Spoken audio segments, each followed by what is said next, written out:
This guy says, I gave him sleeping pills so he wouldn't suffer. I gave him sleeping pills so when I shot him in the back of the head, he wouldn't know what happened. And Joyce is absolutely convinced that that is a lie.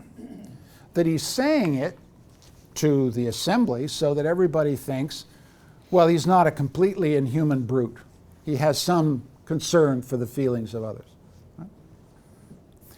I sat beside Joyce through the whole period, and that was what drove her crazy.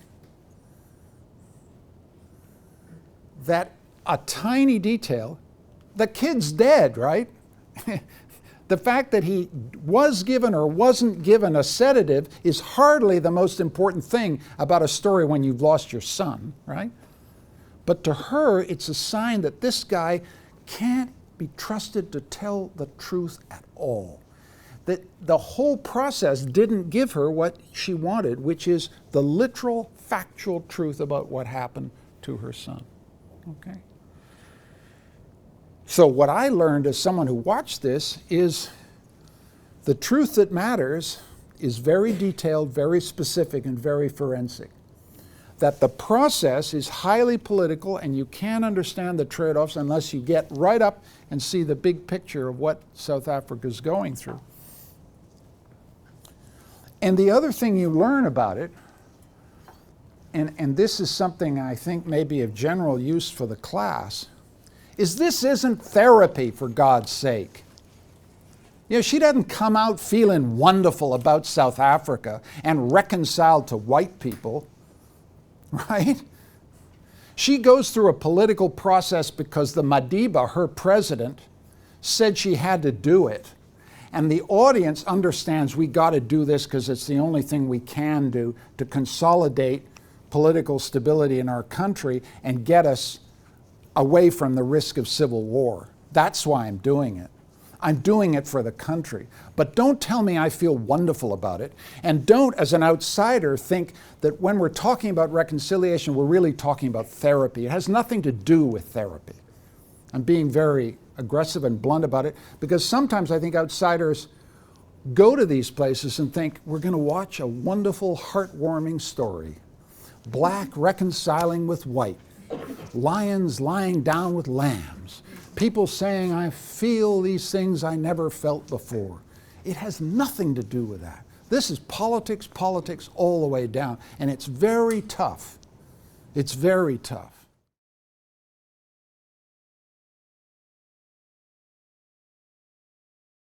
You know, there are people who are born in South Africa who have no memory of Nelson Mandela, really. I mean, he's this old guy, and they tell me he's a great guy, but news to me, right? And people say, you know, South African miracle rainbow nation, you're living in, you know, Port Elizabeth Township, you haven't seen much move at all, right? So that's to say, yes, every generation has to do it.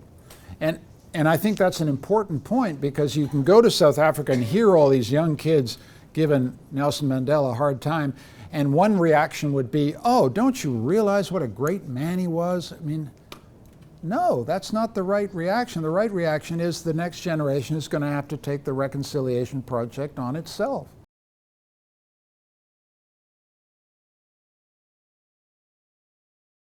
Sir. I'm not like a skilled tradesman. I'm not like I don't build houses or anything like that. But I always go back to the same concept.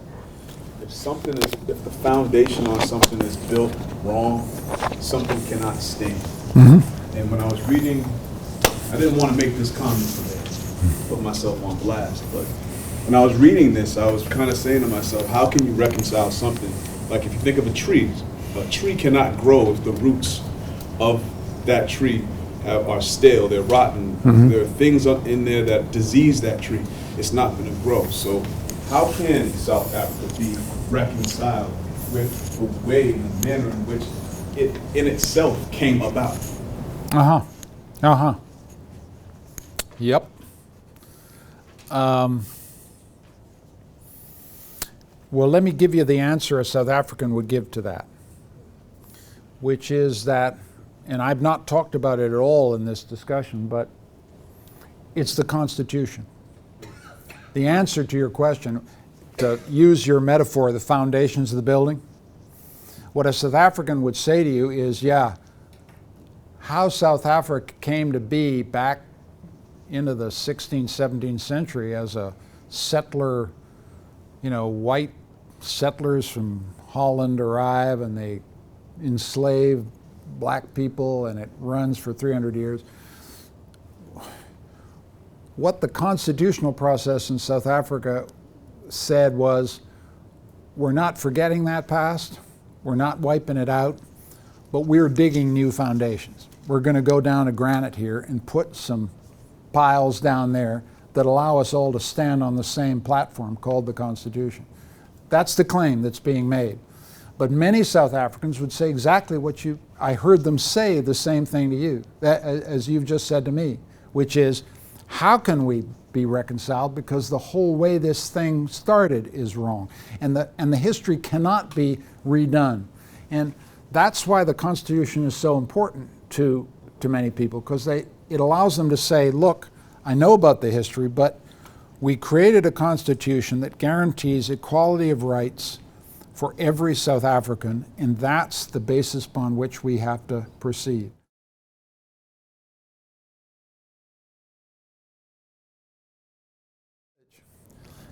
The really interesting thing about the village, when I was there in July 2014, I kept noticing all these Volvos around, driving around the village. There were all these Volvos.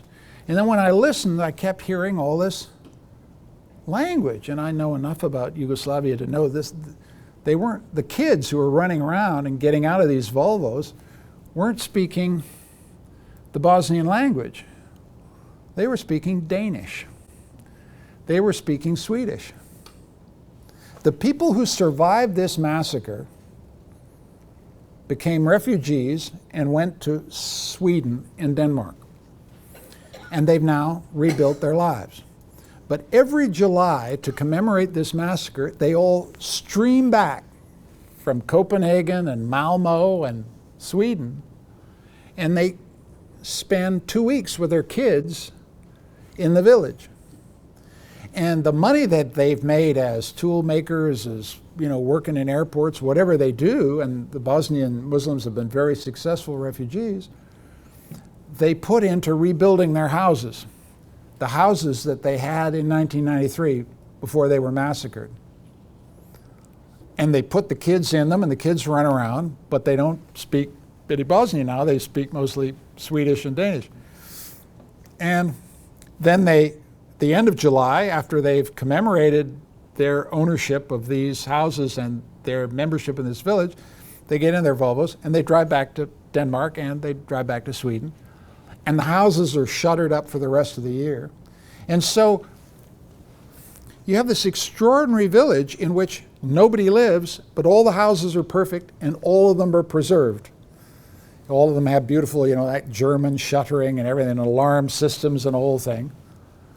And, irony of ironies, they have been ethnically cleansed. This is what ethnic cleansing looks like 20 years on. They were driven out of their village, the survivors, by the Serbs who took the land and now run the area. And guess what the Serbs do? They provide night patrols for the security firms that protect those houses. So get your mind around that. Some of the ex-cops who were involved in the ethnic cleansing and killing now protect the properties of the people that they once expelled, right? Kind of interesting, weird, strange stuff, in which a community that was ethnically cleansed says, we have been driven from our homes, but we will never surrender our right to live here, even though we don't live here anymore. We're holding on to our property. You will never get rid of us. We bring our children every year back so that they will never forget and they will never give up their claim, right? And they lost the war, right? The Serbs won it, but who's the winner now?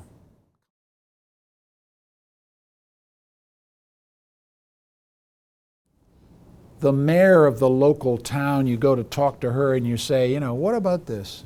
She says, she will say, very interesting use of the passive voice, she will say, terrible things happened here.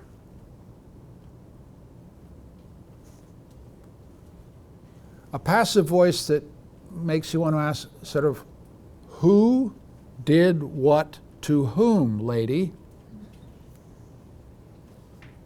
And she says, terrible things happened here, she repeats in a passive voice, not wanting to own any of what happened here, pushing it off into a passive voice where no one's responsible, no one's to blame. And then she says, with genuine sorrow, this is what makes it complicated, I don't want to portray her as a monster. She says with her voice almost breaking, let's hope it never happens again. Right? So in this class, you're thinking about people having to take responsibility for terrible things. You can't have reconciliation between peoples unless people accept responsibility as perpetrators. And here's a woman 20 years on, still struggling, still pushing it off with a passive voice before she'll own it. Doctoral student, a female, said, I'm going to do a PhD about this school. And the way I'm going to do the PhD is I'm going to go in and enlist and be a teacher. And so she taught in this place for a year, and it was a madhouse, right? Because you got two schools inside one that pretends to be one school, but is actually two schools. But here's what she discovered. She discovered that in the girls' toilet, all the girls went to smoke, because it's Eastern Europe and everybody smokes, right? All the girls would go into the toilet, and they discovered, the Muslim girls, that there was a door into the Croat side. And so they opened the door.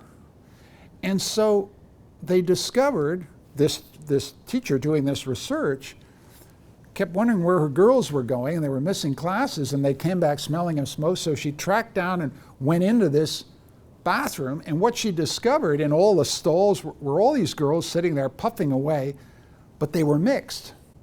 Bosnians and Croats were mixing in the toilet.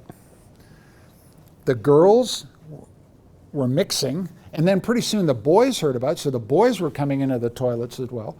And so there was, in this division, this story of complete division, in fact, in the toilets, the kids were beginning to stitch something together.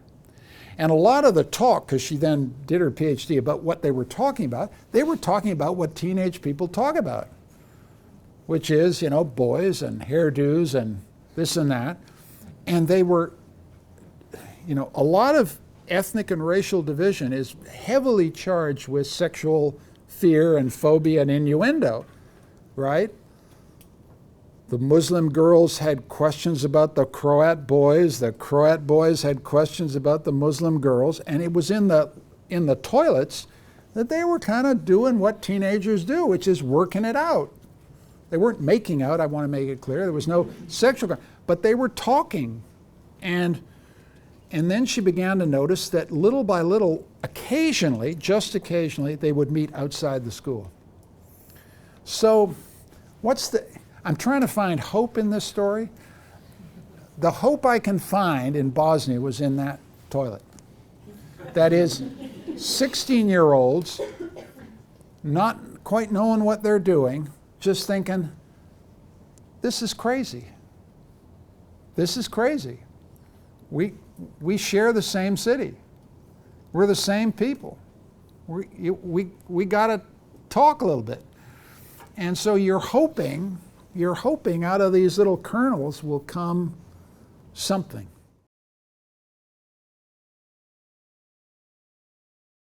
If I could ask you for one question of advice. This is a weird class because it's a class sort of moving between theory and practice. We have an NGO and a philosophy professor, and in some ways your writing kind of moved between those modes, has always moved between the most serious journalism, the most serious history, and the most serious sort of theoretically informed reflection on these issues. Is there anything you take from one place to another, or are these individual, highly historically placed experiences, and they're enclosed. Yeah. One of my translators, and translators are often very wise people in Bosnia, said something has really helped me about trauma, reconciliation, everything. She was from Gorazde. Those of you who know about Bosnia know that Srebrenica was a sign of terrible violence. Gorazde was another place that was bombarded for 3 years by the Serbs, a Muslim majority town that was bombarded by the Serbs, and lots of people died. And this woman, who is my translator, spent 3 years under continuous Serb bombardment, and a lot of her family and friends died. And I said to her at the end of my tour in Bosnia in 2014, I said, you know, Layla, what did you learn from all of this? And she said this thing just like that. She said, I've learned not to generalize. And it's a deeply wise remark. She's learned not to generalize that all Serbs are her enemy. She's learned to individualize. Every encounter that she has with any human being is an encounter with that individual human being. And some of them are good, and some of them are bad, and some of them treat her not well because she's a Muslim, whatever. But the discipline that allows her to do her work and be the person she is she never generalizes. And there's something very wise about that, it seems to me. She doesn't ask people to bear historical weight and historical responsibility that they as individuals are. She takes them one person at a time. And I respond to that morally. And I think that's an important thought. And on that, I will stop. Thank you very again. much.